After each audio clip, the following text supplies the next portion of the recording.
ಬೆಂಗಳೂರು ಲೋಕಾಯುಕ್ತ ಅಧಿಕಾರಿಗಳ ಟ್ರ್ಯಾಪ್ ಪ್ರಕರಣ. ಲಂಚ ಪಡೆಯುವಾಗ ಲೋಕಾಯುಕ್ತ ಬಲೆಗೆ ಕಮರ್ಷಿಯಲ್ ಟ್ಯಾಕ್ಸ್ ಡಿಸಿ ಬಿದ್ದಿದ್ದಾರೆ. 6 ಲಕ್ಷ ಲಂಚ ಪಡೆಯುವಾಗ ರೆಡ್ ಹ್ಯಾಂಡ್ ಆಗಿ ಭರತ್ ಹೆಗಡೆ ಲಾಕ್ ಆಗಿದ್ದಾರೆ. ಇದು ಬೆಂಗಳೂರು ಲೋಕಾಯುಕ್ತ ಅಧಿಕಾರಿಗಳ ಪ್ರಕರಣ. ಅಂದ್ರೆ ಆ ಪ್ರಕರಣವನ್ನು ಭೇದಿಸಿರುವಂತಹ ವಿಚಾರ. ಅವರು ವಿಪರೀತವಾಗಿ ಈ ರೀತಿಯಾಗಿ ದುಡ್ಡಿನ ಹಿಂದೆ ಬಿದ್ದಿದ್ದಾರೆ. ಅದಕ್ಕೆ ರೆಡ್ ಹ್ಯಾಂಡ್ ಆಗಿ ಒಂದು ಸಾಕ್ಷಿ ಕೂಡ ನಿಮ್ಮ ಬಳಿ ಕೊಡ್ತೀವಿ ಅಂತ ಲೋಕಾಯುಕ್ತ ಅಧಿಕಾರಿಗಳಿಗೆ ಯಾರೊಬ್ರು ದೂರನ್ನು ಕೂಡ ಕೊಟ್ಟಿರ್ತಾರೆ. ಇದರ ದೂರಿನ ಆಧಾರದ ಮೇಲೆ 60 ಲಕ್ಷ ಹಣ ಕಟ್ಟುವಂತೆ ನೋಟಿಸ್ ಅನ್ನ ಡಿಸಿ ಕೊಟ್ಟಿರ್ತಾರೆ.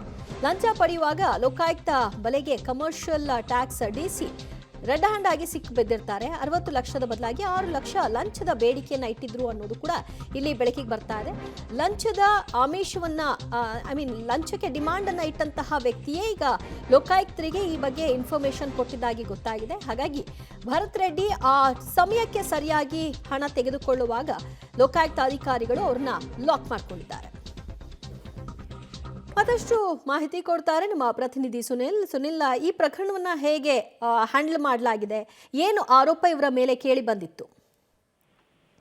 ದಿವಜ್ಯೋತಿ ದೊಡ್ಡ ಒಂದು ಅಧಿಕಾರಿಯನ್ನ ಟ್ರ್ಯಾಪ್ ಮಾಡಲು ಲೋಕಾಯುಕ್ತ ಯಶಸ್ವಿ ಆಗಿರುವಂತದ್ದು.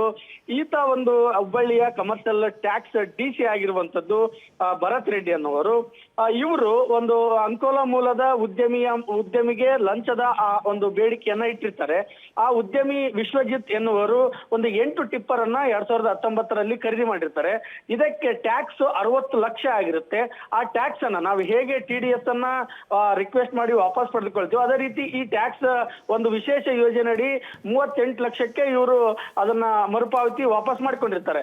ಇದನ್ನ ಗಮನಿಸಿದಂತ ಕಮರ್ಷಿಯಲ್ ಟ್ಯಾಕ್ಸ್ ಏನಾಗಿರುತ್ತೆ, ಅವರಿಗೆ ಇದು ನೀವು ಸುಳ್ಳು ದಾಖಲೆಗಳನ್ನು ನೀಡಿ ಈ ರೀತಿಯಾಗಿ ಪಡೆದಿದ್ದೀರಿ, ವಿಚಾರಣೆಗೆ ಹಾಜರಾಗಿ ಅಂತ ಹೇಳಿ ಒಂದು ನೋಟಿಸ್ ಅನ್ನ ಕೊಡುತ್ತೆ. ಸತತ 5 ಬಾರಿ ವಿಚಾರಣೆಗೆ ಅವ್ರು ಹಾಜರಾಗ್ತಾರೆ.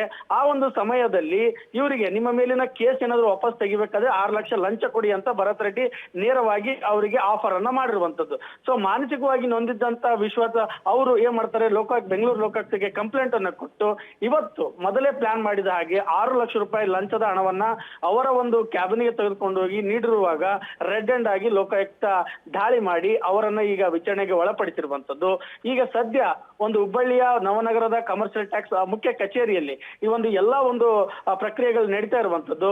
ಇನ್ನು ಕೆಲವೇ ಕ್ಷಣಗಳಲ್ಲಿ ಅವರನ್ನು ವಶಕ್ಕೆ ಪಡೆಯುವ ಸಾಧ್ಯತೆ ಇರುವಂತದ್ದು. ದಿವಜ್ಯೋತಿ, ಥ್ಯಾಂಕ್ ಯು ಸುನಿಲ್ ನಿಮ್ಮೆಲ್ಲ ಮಾಹಿತಿಗೆ. ಹುಬ್ಬಳ್ಳಿಯ ಕಮರ್ಷಿಯಲ್ ಟ್ಯಾಕ್ಸ್ ಡಿಸಿ 60 ಲಕ್ಷ ಹಣ ಕಟ್ಟಬೇಕಾಗಿದ್ದ ಜಾಗದಲ್ಲಿ 6 ಲಕ್ಷ ಲಂಚ ಕೊಡಬೇಕು ಅನ್ನುವಂತಹ ಡಿಮಾಂಡನ್ನು ಇಟ್ಟಿದ್ರು.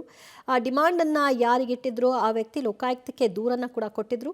ಅದರ ಪ್ರಕಾರವಾಗಿ ಇವತ್ತು ಹಣ ಸಂದಾಯ ಆಗುವ ಸರಿಯಾದ ಸಮಯಕ್ಕೆ ಲೋಕಾಯುಕ್ತ ಅಧಿಕಾರಿಗಳು ದಾಳಿಯನ್ನು ನಡೆಸಿದ್ದು ರೆಡ್ ಹ್ಯಾಂಡ್ ಆಗಿ ಇದೀಗ ಇವರು ಸಿಕ್ಕಿಬಿದ್ದಿದ್ದಾರೆ.